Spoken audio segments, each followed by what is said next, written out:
어떤 사람이 주께 와서 이르되 선생님이여, 내가 무슨 선한 일을 하여야 영생을 얻으리이까?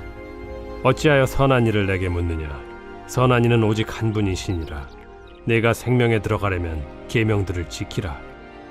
어느 계명이오니이까? 살인하지 말라, 간음하지 말라, 도둑질하지 말라, 거짓 증언하지 말라, 내 부모를 공경하라, 내 이웃을 내 자신과 같이 사랑하라 하신 것이니라. 이 모든 것을 내가 지키었사온데 아직도 무엇이 부족하니이까? 내가 온전하고자 할진대 가서 내 소유를 팔아 가난한 자들에게 주라. 그리하면 하늘에서 보화가 내게 있으리라. 그리고 와서 나를 따르라. 하시니 그 청년이 재물이 많음으로 이 말씀을 듣고 근심하며 가니라. 예수께서 제자들에게 이르시되 내가 진실로 너희에게 이르노니 부자는 천국에 들어가기가 어려우니라. 다시 너희에게 말하노니 낙타가 바늘기로 들어가는 것이 부자가 하나님의 나라에 들어가는 것보다 쉬우니라.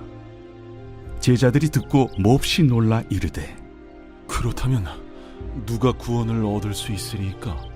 예수께서 그들을 보시며 이르시되 사람으로는 할 수 없으나 하나님으로서는 다 하실 수 있느니라. 보소서, 우리가 모든 것을 버리고 주를 따라 싸운데 그런즉 우리가 무엇을 얻으리이까?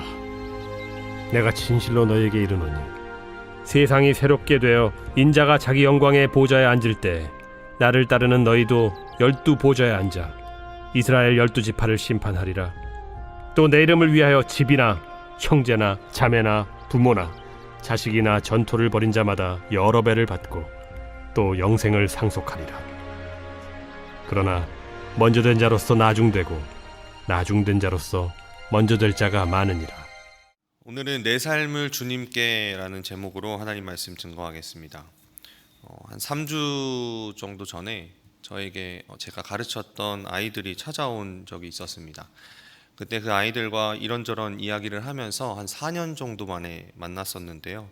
그 아이들과 이제 성인이 된 아이들과 이야기를 하면서 마지막에 가서는 제가 아이들에게 그래서 요즘 신앙생활은 어떻게 하고 있니? 라고 이렇게 물어봤습니다. 근데 그 아이들이 하나같이 하는 대답은 저는 잘 모르겠어요. 제가 열심히 하나님을 믿는 것 같은데 이제는 제 마음에 하나님이 믿어지지가 않아요 라고 이렇게 고백하는 것이었습니다. 그 아이들은 중고등부 시절을 다 임원으로 보내고 열심히 신앙생활했고 정말 누가 봐도 이 아이들은 믿음의 아이들이다 라고 이렇게 이야기할 정도였는데 그 아이들이 성인이 되어서 자신의 신앙을 돌아보니까 하나님을 아직 만나지 못한 것 같다라는 이야기를 저에게 했습니다. 그 말을 들으면서 저는 그 아이들에게 내가 잘 가르치지 못해서 미안하다라고 이렇게 이야기하면서 한편으로는 이런 생각을 가지고 있는 젊은 청년들이 많지는 않을까라는 그런 고민이 있었습니다. 오늘 큐티의 이 말씀을 보면 설명한 것처럼 예수님을 찾아온 사람은 유대 사회의 아이콘이었고 촉망받는 청년이었습니다. 신앙에 대한 열심도 있고요. 도덕적으로도 뛰어나고 흠이 없고 또 재물도 많이 가졌습니다. 어느 누구라도 이 젊은 청년과 같은 자녀를 키워냈다고 한다면 자랑스럽고 또 훌륭하다고 할 것입니다. 그런데 이 청년에게 해결되지 않는 문제가 하나 있었습니다. 20절입니다. 그 청년이 이르되 이 모든 것을 내가 지켜왔사온데 아직도 무엇이 부족하니까? 예수님, 저는 율법도 잘 지켜왔습니다. 저는 여태까지 어긴 게 하나도 없이 하나님의 말씀에 완벽하게 순종했습니다. 그런데 내가 여전히 무엇이 부족한가요? 제가 영생을 얻기 위해서 무엇을 더 해야 할까요? 그런데 이 질문을 조금 바꿔서 생각을 해보면 이 청년이 율법을 순종하고 하나님의 말씀을 다 지켜서 영생을 얻었다고 생각은 했지만 사실 마음에 와닿지 않았던 겁니다. 정직하게 자신에게 영생이 없다라는 사실을 지금 예수님께 나와서 이야기하면서 어떻게 하면 내가 영생을 얻을 수 있습니까? 라고 묻고 있는 것이죠. 누가 봐도 이 젊은 친구는 신앙에 대한 열심도 있고요. 말씀을 지키고 있고 하나님의 자녀 같지만 그 마음 가운데는 여전히 무엇인가 부족하고 온전해지지 못했다라는 생각이 있었던 겁니다. 그래서 예수님을 찾아와 어떻게 하면 내가 부족해지지 않고 온전해질 수 있습니까? 라고 질문하고 있는 것이죠. 예수님은 자신을 찾아온 이 젊은 청년의 이 문제점이 무엇인지 명확하게 아셨습니다. 21절을 우리 함께 읽어보도록 하겠습니다. 시작.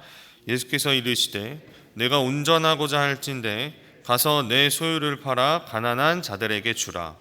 그리하면 하늘에서 보화가 내게 있으리라. 그리고 와서 나를 따르라 하시니. 아멘. 만약에 이 청년의 문제가 율법의 어떤 부분에 순종하는 것에 대한 문제였다면 예수님은 이렇게 말씀하지 않으셨을 겁니다. 이 청년의 문제는 말씀의 순종이 부족해서가 아닙니다. 예수님은 부자 청년의 마음 한가운데 그 마음의 중심으로 지금 데려가십니다. 하나님의 말씀에 온전히 순종했다고 고백했던 이 청년은 사실 그 마음에 다른 마음을 품고 있었던 겁니다. 이 청년의 삶을 본질적으로 지배하고 있는 신이 하나 자리하고 있었는데 바로 재물입니다. 예수님은 그 신을 몰아내고 이제는 제자가 되어서 나를 따르라고 부르시는 겁니다. 하지만 우리가 알듯이 이 청년은 예수님의 부르심에 근심하며 떠나갑니다. 온전해지기 위해서, 영생을 얻기 위해서 예수님을 찾아왔지만 그 예수님의 부르심에 거부하며 완전히 떠나버린 것이죠. 가나안 성도라는 말을 한 번쯤은 들어보셨을 겁니다. 뒤집어서 말하면 안나가인데요. 시험 들어서 혹은 여러 가지 이유로 교회를 떠나 안 나오는 성도들을 말합니다. 가나안 성도들이 교회에 나오지 않는 여러 가지 이유가 있는데요. 목회데이터 연구소의 조사에 따르면 이들의 70% 정도는 자신의 신앙의 정도를 이렇게 표현했습니다. 나는 하나님을 믿지만 그리스도에 대해서는 잘 모르겠다. 내 종교는 아직까지 삶에서 큰 비중을 차지하지 않는다. 또 다른 조사 결과를 보니까요, 기독교가 유일한 구원의 길이라고 진리를 인정하는 사람은 10명 중에 4명이 채 안 됩니다. 그러니까 여전히 복음이 아닌 다른 무언가가 그 가나안 성도들의 마음의 그 중심에 자리하고 있다는 것입니다. 예수님은 분명히 우리에게 말씀하셨습니다. 하나님과 재물을 겸하여 섬길 수 없다. 예수님의 동생이었던 야고보도 두 마음을 품지 말라고 이야기합니다. 맞습니다. 우리 마음속에는 틈만 나면 마음을 차지하기 위해서, 그 자리를 차지하기 위해서 호시탐탐 노리고 있는 것들이 있습니다. 사도 바울은 그 자신의 마음을 돌아보면서 로마서 7장 8절에서 이것을 탐심이라고 표현하고 있습니다.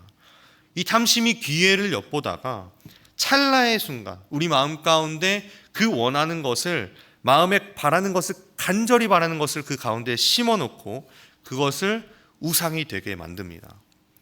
비단 오늘 나온 이 청년처럼 재물의 문제만은 아닐 것입니다. 하나님을 보지 못하게 가리는 자녀나 명예나 권력이나 사랑이나 평생의 소원 같은 것도 다 우상이 될 수 있습니다. 탐심은 아주 교묘하게 우상을 만들어냅니다. 우리에게 두 마음을 품을 수 없다고 하셨는데 이 두 가지를 한번 다 가져봐라. 이쪽에도 발 담궈보고 저쪽에도 발 담궈보면 괜찮을 거다. 이렇게 우리를 꼬셔가는 것이죠. 그러나 우리 주님은 마음에 가득한 탐심을 몰아내고 그 가운데 십자가의 복음을 받아들이라고 말씀하고 계십니다.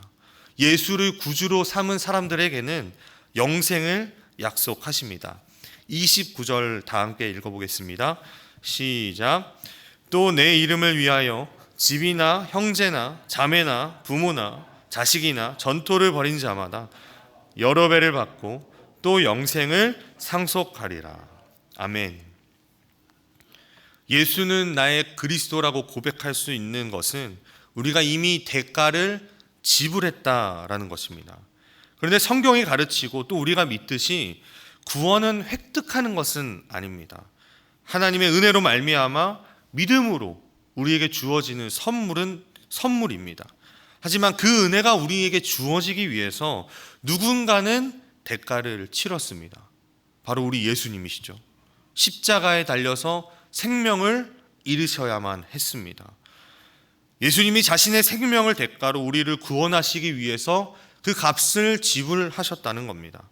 값을 주고 사셨기 때문에 이제는 우리가 제자로 살기로 결단했다면, 내가 내 삶을 주님께 드리기로 결단을 했다면 더 이상 내 인생을 내 것이라고 주장할 수 없습니다. 그렇기에 예수님의 부르심에 응답해서 제자가 되는 일은 이젠 더 이상 우리의 삶을 내가 운전하는 것이 아니라 주님의 손에 맡기겠다는 것이 됩니다. 그저 단순한 고백이 아니라 내 삶에서 내가 하나님보다 더 사랑하는 수많은 거짓신들을 다 치우고 주님께 내 시선을 고정하겠다라는 것입니다. 당장 내 삶에서 이런 것들이 사라지면 내 삶이 무너지지는 않을까 두려움에 떨겠지만, 우리는 무엇이 우리에게 두려움을 가져다 주는지 정확하게 바라봐야 합니다. 돈이 없어져서 가난하게 될 내 삶이 두렵다면, 명예가 없어져서 사람들이 나를 떠날까 두렵다면, 권력이 없어져서 모두가 내 말을 듣지 않고 나에게 등 돌리면 어떡하나, 나를 사랑하는 어느 한 사람도 없어지면 어떡하나, 이것이 두렵다면 언젠간 이 본문의 청년처럼 결국 우리도 주님을 떠나게 될 것입니다. 주님을 따르기로 결단한 우리는 영생을 얻은 사람들입니다. 그런 우리가 지불해야 할 대가는 바로 주님께 우리의 삶을, 내 삶을 주님께 드리는 것입니다. 탐심을 물리친 그 자리에 예수 그리스도의 십자가를 세우고 하나님의 사랑을 우리 안에 가득 채우는 것이야말로 우리의 대가를 지불하는 것입니다. 그것은 결코 하이패스처럼 예수님을 믿으면 자동으로 믿어지는 것, 자동으로 통과되는 것 아닙니다. 우리는 반응해야 합니다. 우상을 우리의 마음 가운데에서 몰아내야 한다는 것입니다. 내 인생은 내 것이 아니라 영생을 허락하신 그리스도 예수의 것임을 기억하시기 바랍니다. 주 안에서 사랑하는 성도 여러분, 오늘 하루 주님 앞에 청지기로서 정직하기 원합니다. 주님보다 우선시하는 것이 무엇인지, 주님을 바로 보지 못하게 하는 것이 무엇인지, 내 마음의 진정한 우상이 무엇인지 우리 마음을 살피고 그것을 정말 정직하게 주님 앞에 내려놓을 수 있기를 원합니다. 주님은 우리에게 영생을 주시려고 자신의 생명을 내어주셨습니다. 그렇다면 우리에게 무엇이 더 필요할까요?